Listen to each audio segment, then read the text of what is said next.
National Rapid Championship 2022. We have Aravindh Chithambaram taking on Vishnu Prasanna.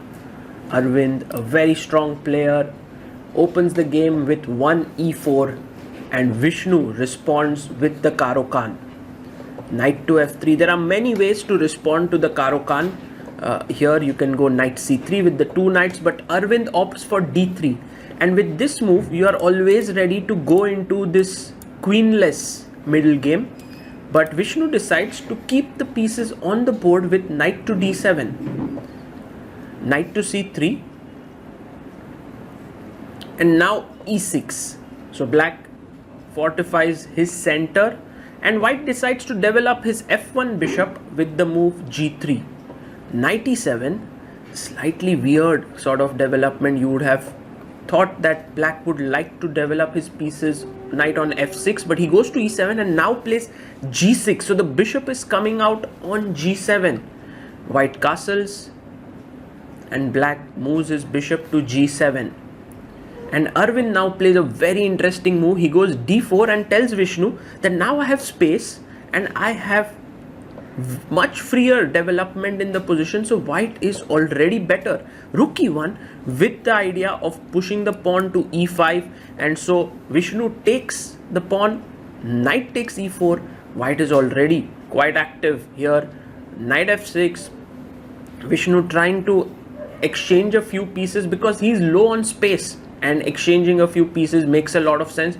But look at that bishop on c8. It is not at all a good piece, and in order to solve the problem of that piece, he goes b6 in the position, but Aravindh gives him no time. First bishop at 6 attacking the rook on f8.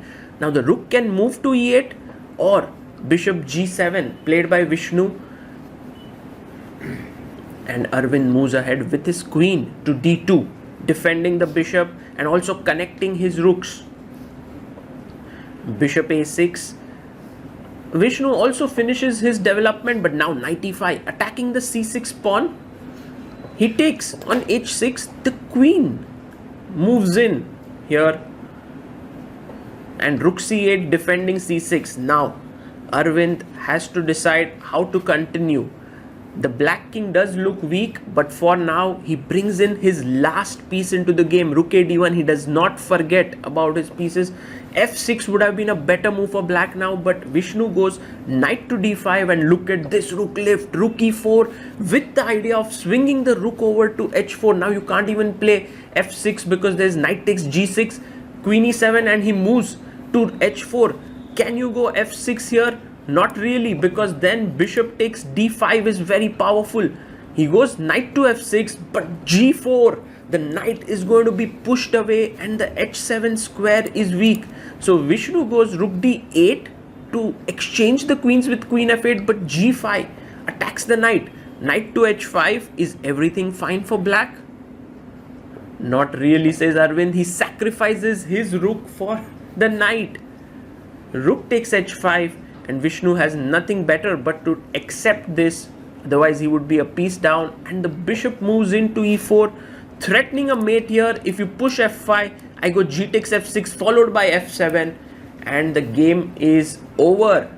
Vishnu resigns. Aravindh has won it, but look at that. Vishnu resigns with a smile, a thorough gentleman there, but Aravindh played a very strong game here.